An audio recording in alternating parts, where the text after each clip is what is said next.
Assalamualaikum warahmatullahi wabarakatuh. Kali ini, kelompok 4 akan mempresentasikan mengenai strategi promosi produk peralatan konversi energi. Karena tak kenal maka tak sayang, maka izinkan saya untuk memperkenalkan anggota dari kelompok 4. Yang pertama yaitu Andini Puspa Fajriani nomor absen 3, Arya Widya Gustama nomor absen 6, Muhammad Khairon Ahsan nomor absen 20, Nazila Putri Aurel nomor absen 24, Namora Paksia nomor absen 22, Syafira Dita nomor absen 32, Syifa Adanisha nomor absen 33. Pemasaran produk peralatan sistem teknik tidak hanya berhubungan dengan produk, harga produk, dan pendistribusian produk, tetapi berkait pula dengan mengkomunikasikan produk ini kepada konsumen. Untuk mengomunikasikan produk ini, perlu disusun strategi yang disebut dengan strategi promosi. Pengertian promosi.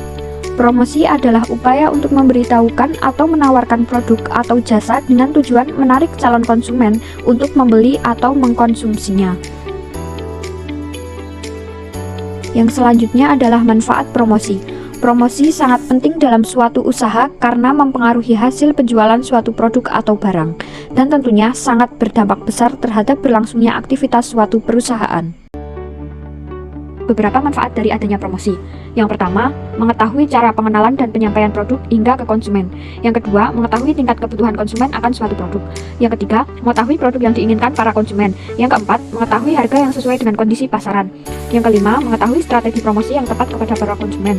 Yang keenam, mengetahui kondisi persaingan pasar dan cara mengatasinya. Yang ketujuh, menciptakan image sebuah produk dengan adanya promosi. Sasaran promosi. Segmen mana yang mau dibidik? Pertanyaan yang biasa muncul ketika produsen hendak membuat dan menjual produk. Meningkatnya pengalaman konsumen yang lebih berpendidikan, lebih berpola pikir sistem, berpengetahuan, beradab, paham teknologi, berwawasan global, sadar kesehatan, dan peduli terhadap lingkungan sehingga semakin cerdas memilih dan membuat keputusan dalam pembelian produk. Salah satu hal yang harus diperhatikan sebelum melakukan promosi adalah menentukan sasaran promosi dengan tujuan agar promosi yang dilakukan sesuai dengan target pasar. Langkah-langkah menentukan sasaran promosi adalah sebagai berikut. Yang pertama, tentukan target pasar. Yang kedua, tentukan tujuan promosi. Yang ketiga, buat isi pesan yang menarik. Yang keempat, pilih sarana promosi. Dan kelima, buat anggaran promosi. 4 komponen strategi promosi adalah sebagai berikut. 1. Periklanan, 2. Promosi penjualan, 3. Publisitas, dan 4. Penjualan tatap muka. Pertama adalah periklanan. Periklanan merupakan sebuah bentuk komunikasi non-personal yang harus memberikan imbalan atau pembayaran kepada sebuah organisasi atau dengan menggunakan media massa. Adapun media yang biasa digunakan adalah televisi, surat kabar, majalah, internet, dan lain-lain.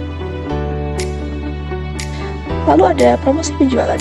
Promosi penjualan merupakan insentif jangka pendek untuk meningkatkan penjualan suatu produk atau jasa di mana diharapkan pembelian dilakukan sekarang juga. Wujud nyata kegiatan promosi penjualan misalnya adalah obral, pemberian kupon, pemberian contoh produk, dan lain-lain. Yang ketiga adalah publisitas. Merupakan bentuk komunikasi non personal dalam bentuk berita sehubungan dengan organisasi tertentu atau tentang produk-produknya yang ditransmisi melalui perantara media massa dan tidak dipungut biaya sama sekali, tetapi bukan juga cuma-cuma. Penjualan tatap muka. Penjualan tatap muka merupakan sebuah proses di mana para pelanggan diberi informasi dan penjelasan untuk membeli produk-produk melalui komunikasi personal dalam suatu situasi agar pelanggan tertarik untuk membeli produk yang ditawarkan. Tujuan utama promosi. Yang pertama yaitu memberi daya tarik khusus pelanggan, yang kedua meningkatkan angka penjualan, yang ketiga membangun loyalitas konsumen. Teknik promosi yang pertama yaitu memberikan kupon. Teknik ini dilakukan dengan memberikan sertifikat yang memberi hak pada pemegangnya untuk mendapat pengurangan harga seperti yang tercetak untuk pembelian produk tertentu. Yang kedua yaitu potongan harga. Teknik ini dilakukan dengan memberikan potongan harga langsung di tempat pembelian. Biasanya potongan harga berkisar dari 10% sampai 25%. Yang ketiga yaitu ada promosi spesial.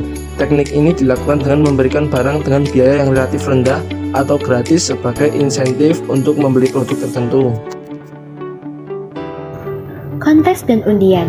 Teknik promosi yang dilakukan dengan memberikan hadiah berupa tawaran kesempatan untuk memenangkan uang tunai, perjalanan, atau barang-barang karena membeli sesuatu. Pemberian contoh produk. Teknik promosi dengan memberikan penawaran gratis untuk sejumlah produk atau jasa. Yang pertama, in-store sampling, pemberian contoh produk di dalam toko. Yang kedua, mall sampling, mengirimkan contoh produk melalui jasa pos. Dan yang ketiga, ada newspaper sampling, pengiriman contoh produk melalui surat kabar. Sekian presentasi dari kelompok kami. Apabila ada kurangnya, mohon dimaafkan. Wassalamualaikum warahmatullahi wabarakatuh. Terima kasih.